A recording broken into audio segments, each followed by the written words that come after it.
The Princess and the Pea. In a land far, far away, there was a glorious kingdom. In the kingdom stood a great castle, and inside the castle lived a handsome prince. The prince was sad. He longed for a true princess to share his castle and kingdom, but he couldn't find one. This was not because there was a lack of princesses. In fact, the kingdom was full of fair maidens, all claiming to be princesses.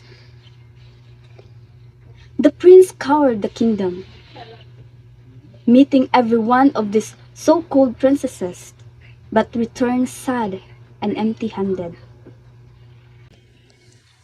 "It is impossible to tell whether these are true princesses," he said to his father, the king.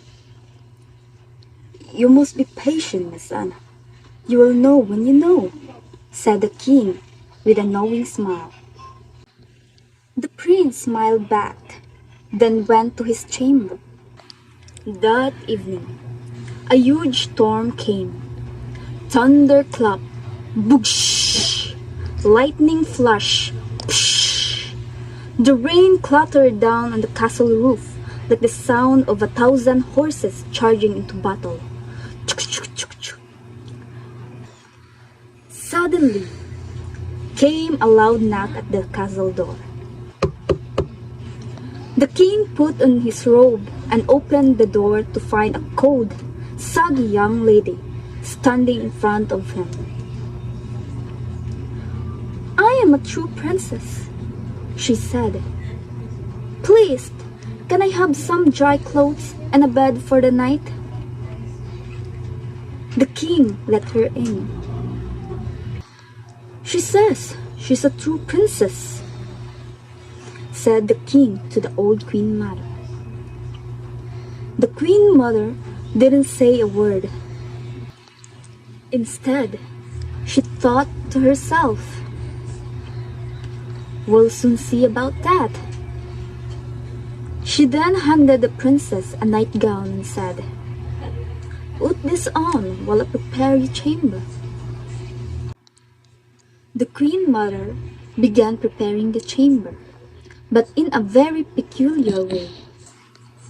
First, she took the covers, sheets, and mattresses off the bed. Then she placed a single garden pea on the bedstead. And then she laid 20 mattresses on top of the pea, taking care to separate each layer with a soft eider-down quilt. After this, she replaced the bedclothes on the top mattress and said to the princess, "Your chamber is ready." The bed was now so high off the ground that the princess needed to climb a ladder to get into the bed. So the princess climbed up the ladder, got under the covers, and blew out her candle.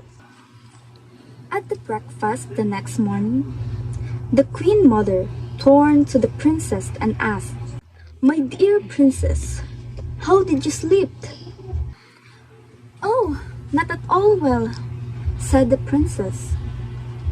"I mean to say, I am extremely grateful for your kindness in putting me up for the night. But there seems something ever so hard and uncomfortable under my mattress. I didn't sleep a wink." My, replied the queen mother. "Is that so?" The queen mother turned to the prince and said, "I believe we have found your true princess, for none but a true princess possesses such a delicate sense to feel a single pea through 20 mattresses and 20 of my finest quilts. You must be wed immediately." The prince was overjoyed. He turned to the princess and said, "Dear princess, would you do me the great honor of becoming my wife?" She blushed, then taking a moment to finish a mouthful of cereals and said, "On one condition." "Anything," replied the prince. She looked at the prince with a cheeky grin and said, "That you promised, dear prince, that from this day forward, any pea that should enter this castle is simply for eating and not for sleeping upon."